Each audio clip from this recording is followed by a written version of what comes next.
श्री स्वामी समर्थ. सर्व भाविक भक्तांना माझा नमस्कार.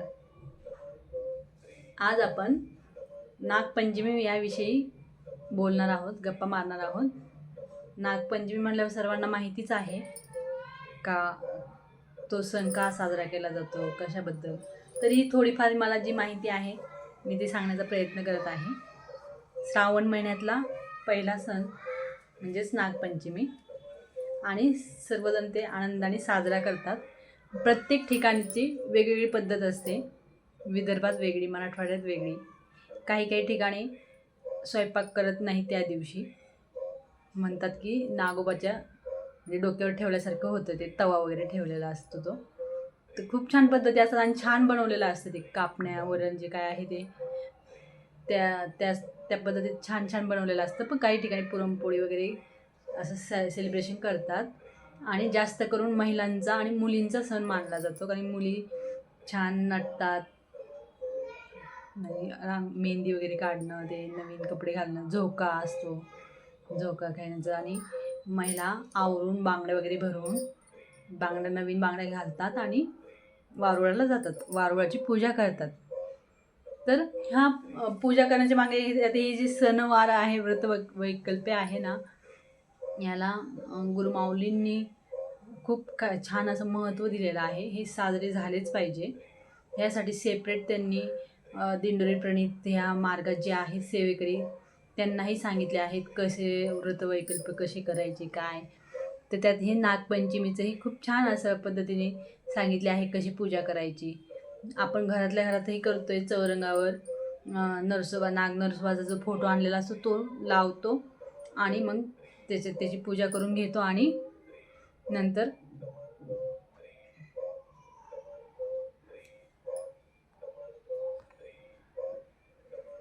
आपण नागपंचमीची पूजा ह्या पद्धतीने करतोय. म्हणजे आघाडाचं पान वाहणं खूप महत्त्वाचं आहे, कारण की याच्या मागे आयुर्वेदिक म्हणजे वैज्ञानिक पण काहीतरी दृष्टिकोन असतात.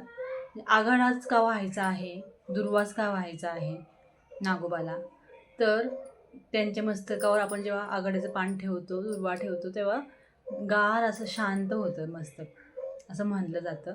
आणि ते प्रसन्न होतं नागोबा. जे नागोबा म्हणजेच पृथ्वीला डोक्यावर घेतलेले भार जो आहे पृथ्वीचा, तो पूर्ण शेषनागाने डोक्यावर घेतलेला आहे. शेषनाग म्हणजेच बलराम जे आहे, म्हणजे विष्णूच्या प्रत्येक अवतारात ते बरोबर आहेत, कारण विष्णू ज्यांच्यावर झोपलेले आहेत ते शेषनाग. आणि त्यांनी ही पृथ्वी जी पूर्ण आहे, धरती, हिचं सगळा भार डोक्यावर घेतलेला आहे. म्हणून जे वारुळाचं गाणं जे आहे ना, त्यात ही संकल्पना मांडलेली आहे. ती मी थोड्या वेळात म्हणेलच. आणि नागोबाला जे जे आवडतं आहे, आवडीचे पदार्थ आहेत, ते खूप प्रेमाने महिला पूजा करताना घेऊन जातात. लाह्या आहे, दूध आहे, आणि मग एक धागा पण नेतात. त्याच्या आधी उपवास असतो, उपवास धरतात, आणि तो उपवास आहे रविवारी.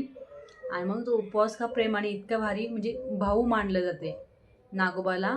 भाऊ या अधिकाराने तो उपवास धरतो, भावाचा उपवास धरला जातो. आणि ती धागा म्हणजेच राखी आधी अर्पण केली जाते.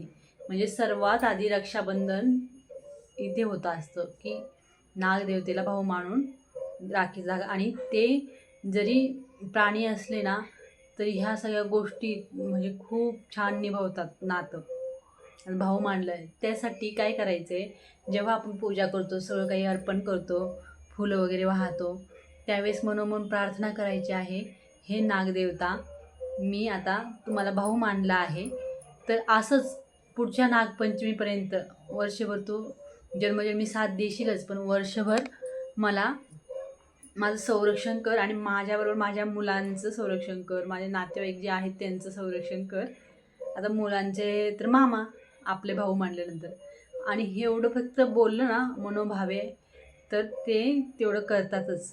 कारण की हा दिवस आहे, पावसाळा दिवस असतो, कुठे पण बाहेर आलेले असतात साप वगैरे काय, आणि चुकून जर कोणी तिथून चाललेलं असेल, पालोपाचोळा असतो, दंश करण्याची भीती असते, कारण की त्याच्यावर पाय पडला असतं ते दंश करतात. त्यांचीही चूक नसती त्या प्राण्यांची, पण असं होतं काहीतरी अपघात होतात विनाकारण.